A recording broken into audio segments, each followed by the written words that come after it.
Hello नमस्कार.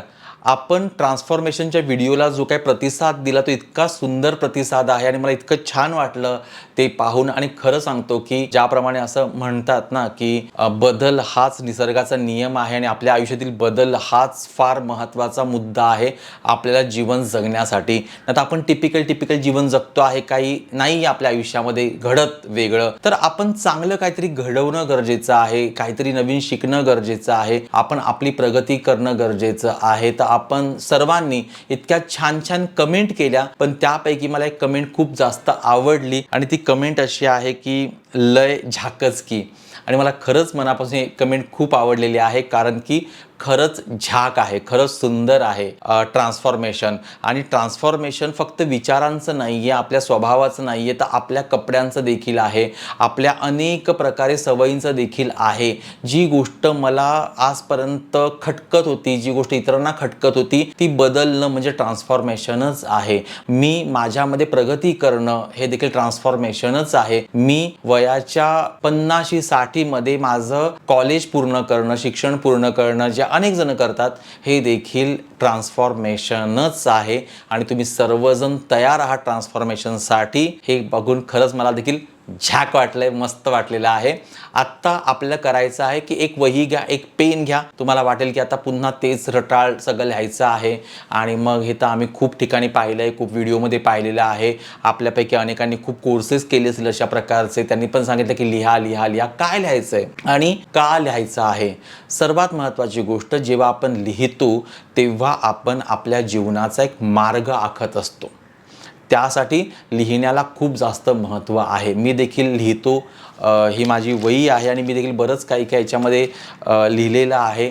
आणि मी देखील जी सुरुवात जिथून केली होती, जिथे मी शिकलो किंवा ज्यांनी मला हे शिकवलं, तेच तुमच्यापर्यंत मी आणण्याचा प्रामाणिक प्रयत्न ह्या सगळ्या व्हिडिओच्या माध्यमातून करणार आहे. एक वही आणि एक पेन घ्या आणि ती वही तुमची ओन प्रॉपर्टी आहे. एवढंच नाही तर ती वही तुमची इन्व्हेस्टमेंट आहे. तुम्हाला त्याच्या माध्यमातून संपूर्ण जीवनाचं प्लॅनिंग आखायचं आहे. आणि त्याच्यावरती तुम्हाला पहिले 5 हे प्रश्न लिहायचे आहेत, जे आज आपण पाहणार आहोत. ते करायचं काय तुम्हाला की सर्वात अगोदर तुम्ही लिहिलं असेल, मी मागच्या वेळेला पण सांगितलेलं होतं की मला खरंच बदलायचं आहे का आणि हा बदल मला का हवा आहे, हे आपण लिहिलेलं होतं. आज तुम्हाला लिहायचं आहे पहिली गोष्ट की मी कोण आहे. अर्थात आपण माणूसच आहोत सर्वजण, पण मी कोण आहे. कोण आहे याचा अर्थ असा आहे का मी इतरांप्रमाणे एक सामान्य माणूस आहे, की माझ्यामध्ये काही अजून क्वालिटीज आहेत, का मला अजून शिकण्यासाठी भरपूर काही वाव आहे. तर मी कोण आहे, मी कोण आहे या प्रश्नाचं उत्तर तुम्ही खूप दीर्घ लिहू शकता. पण एवढं जर शक्य झालं नाही तर तुम्ही स्वतःच्या मनाने ते लिहा की मी कोण आहे.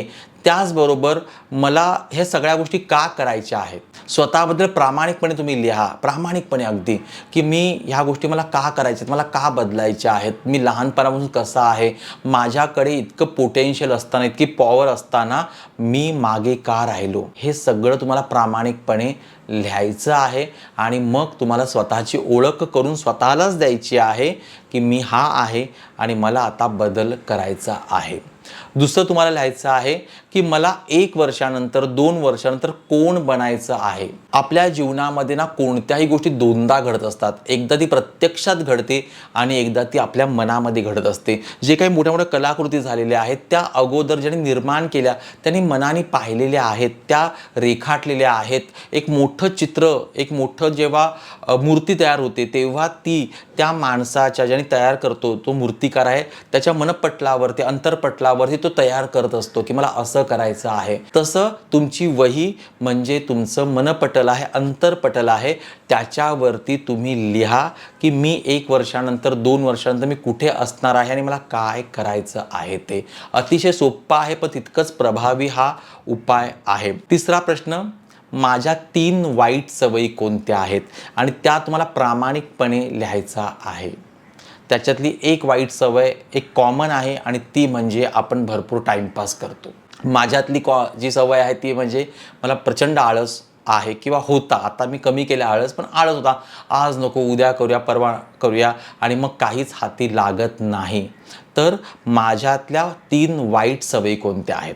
चौथं लिहायचं आहे की माझ्यातल्या 3 चांगल्या सवयी कोणत्या आहेत. लक्षात घ्या, या जगामध्ये कोणालाही चांगल्या सवयी असतात. एखादा माणूस जो आहे तो संपूर्ण काय वाईट नसतो, त्याच्यामध्ये पण चांगल्या गोष्टी असतात, चांगल्या सवयी असतात. तर चांगल्या सवयी काय आहेत हे तुम्हाला शोधून काढायचं आहे. मेहनत तुम्हाला घ्यायला आवडते का? त्यानंतर तुम्हाला लोकांना मदत करायला आवडते का? त्यानंतर तुम्हाला काही नवीन शिकायला आवडतं का? लोकांना शिकवायला आवडतं का? हे तुम्ही प्रामाणिकपणे लिहा, कारण की ही वही तुमची आहे. तुम्ही खोटं लिहिलं तरी कोणी बघणार नाही आहे, तुम्ही खरं लिहिलं तरी कोणाला माहिती पडणार नाही आहे. त्यामुळे तुम्ही जे प्रामाणिकपणे आहे ते तुम्ही लिहू शकता. 5वा प्रश्न, उद्यापासून मी कोणती एक छोटी सुरुवात करणार आहे, कोणत्या सवयीची सुरुवात करणार आहे, छोटीशी, आणि ती सुरुवात करा. समजा मी असं डिसाईड केलं की मी रोज 8 वाजता उठतो आणि मला उद्या 6 वाजता उठायचं आहे, तर लिहा की मी उद्यापासूनच 6 वाजता उठण्याची सुरुवात करणार आहे. आणि ते तुम्ही नक्की उठा, कारण की तुम्ही एक सवय जेव्हा सक्सेसफुल करता त्यावेळेला ॲटोमॅटिक ती सवय किंवा ते हॅबिट तुमचं बनतं आणि तुम्ही पुढची गोष्ट देखील तशीच यशस्वी करून दाखवू शकता. मी तर म्हणेल की तुम्ही उद्यापासून करण्याच्या ऐवजी त्याच वेळेला करा. जेव्हा ते लिहिणार आहात ना, तर त्याच वेळेला सुरुवात करा, त्याची तुम्हाला भरपूर बेनिफिट होणार आहे. आता हे सगळं करून झाल्यानंतर काय करायचं आपल्याला, तर तुम्हाला दररोज त्या वहीमध्ये काही ना काहीतरी लिहायचं आहे. त्याचबरोबर तुम्हाला जे काही चांगलं सुचतं ते तुम्हाला लिहायचं आहे, कामाला सुरुवात करायची आहे. स्वतः त्या वहीमध्ये अजून एक तुम्हाला सांगतो की तुम्ही छानपैकी तुमचा आवडता एखादा आदर्श असेल, क्रिकेटर असेल, खेळाडू असेल, कोणी ॲक्टर असेल, तर तुम्ही त्याचा एक पोस्टर, त्याचा एक फोटो तुम्ही चिकटवा. एखादा नेता असेल, आपल्या आधी जे होऊन गेले क्रांतीवीर असतील, यांचे तुम्ही फोटो चिकटवा आणि मला याच्यासारखं व्हायचं आहे हे तुम्ही स्वतःला सांगा. ती वही म्हणजे तुमचं एक पूर्णपणे कॉन्शियस आणि सबकॉन्शियस माइंड बनलं पाहिजे. तुमच्या मनाला तुम्ही जेव्हा बोलणार आहात मनाशी, त्यावेळेला तुम्ही त्या वहीमध्ये डोकावलं पाहिजे. इथून तुम्हाला सुरुवात करायची आहे. तर हे 5 प्रश्न आज लिहा. 1 वर्षानंतर तुम्ही आश्चर्यकारक तुम्ही बदल स्वतःमध्ये बघाल आणि त्या माध्यमातून तुम्ही स्वतः खूप जास्त समाधानी होणार आहात. ट्रान्सफॉर्मेशनची ही पायरी आहे आणि अतिशय प्रभावी उपाय आहे. पुढच्या व्हिडिओमध्ये आपण अजून पुढची स्टेप बघूया. पण तुम्हाला याच्यामध्ये अजून काय सांगायचं आहे का किंवा काय कमेंट करायचे आहेत का, नक्की तुम्ही कमेंट करा. कारण की आत्ता आपल्याला थांबायचं नाही आहे. आपल्याला काळानुसार आणि थोडं काळाच्या पुढे देखील जाण्याचा विचार करायचा आहे. कधीपर्यंत तेच तेच तेच तेच पिचलेलं आयुष्य आपण जगणार आहोत, आपल्याला बाहेर पडायचं आहे. ज्यांनी पहिल्यांदा हा व्हिडिओ बघत असेल त्यांनी आधीचा व्हिडिओ बघा, त्याच्यामध्ये पूर्ण माहिती दिलेली आहे. व्हिडिओ पुढच्या व्हिडिओमध्ये. तोपर्यंत स्वतःची काळजी घ्या, मस्त राहा, बिंदास राहा, आनंदी राहा आणि एक सांगतो की सदैव प्रसन्न राहा. व्हिडिओ अधिकाधिक शेअर करा आणि चॅनल सबस्क्राईब नक्की करा. अजून एक की आपलं सोहम हमसा ध्यान जे आहे याविषयी अनेकांनी विचारलं होतं, तर दिनांक 19 आणि 20 तारखेला शुक्रवार आणि शनिवार सोहम हमसा ध्यान आहे. जर कोणाला ॲडमिशन घ्यायचं असेल तर ह्या क्रमांकावर तुम्ही संपर्क करा. त्या माध्यमातून तुम्ही उत्तम हिलर बनू शकता. All the best.